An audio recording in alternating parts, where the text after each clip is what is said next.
Kuna kijana sahabi, huyu kijana alikuwa hajaoa, kazi yake ilikuwa ni kuuza kuni, akiuza kuni ndani ya mji wa Madina. Yawm min al-ayyam akakutana na mwanamke mmoja ndani ya mji wa Madina, mwanamke mrembo. Akamwambia nataka kununua kuni. Ile mwanamke akamwambia twende nyumbani nikupatie pesa za kuni. Kijana akafuatana naye mpaka wakafika nyumbani kwa ule mwanamke.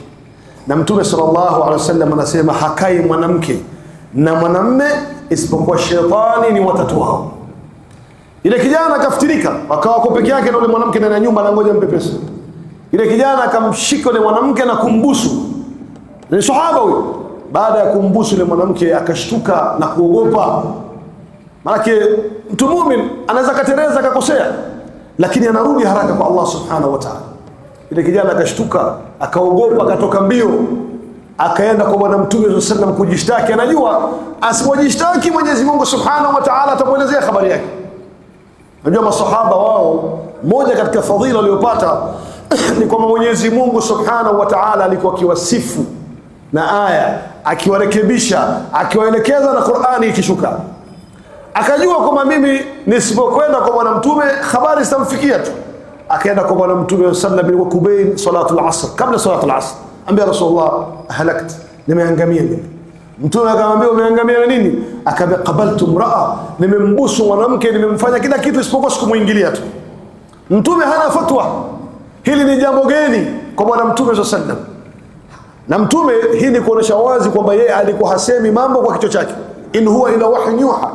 Hakumwambia bwana fanya hivi, akamwambia ngoja. Anangoja wahi kutoka kwa Allah subhanahu wa ta'ala. Wakaingia katika salatu al-asr. Baada ya kusali asr, Allah subhanahu wa ta'ala akamteremshia aya. Mtume sallallahu alayhi wasallam akamwambia aqimis salata tarafa an-nahar wa zulafa min al-layl innal hasanati yudhhibna sayiat dhalika dhikra lidhakirin. Hii aya Mtume anasema simamisha sala asubuhi na jioni. Baadhi ya mufassirini wanasema hizi ni sala tano. Hakika wema, hakika uovu unafutwa na wema. Ukitereza wewe, ukikosea jambo, ukifanya wema, ule wema unafuta yale makosa uliyofanya. Mtume sallallahu akauliza yule kijana yuko wapi? Akamwambia mimi hapa Rasulullah. Akamwenda Mwenyezi Mungu ameshakusamehe. Umesali na sisi swala alasiri? Akamwambia naam. Basi Mwenyezi Mungu ameshakusamehe. Rehema Allah, unapotereza wewe ukiswali sala tano, Mwenyezi Mungu amejalia sala tano ni mukafirati ya kukusamehe madhambi yako kwa Allah subhanahu wa ta'ala. Kwa hiyo tusikate tamaa na rehema Allah subhanahu wa ta'ala.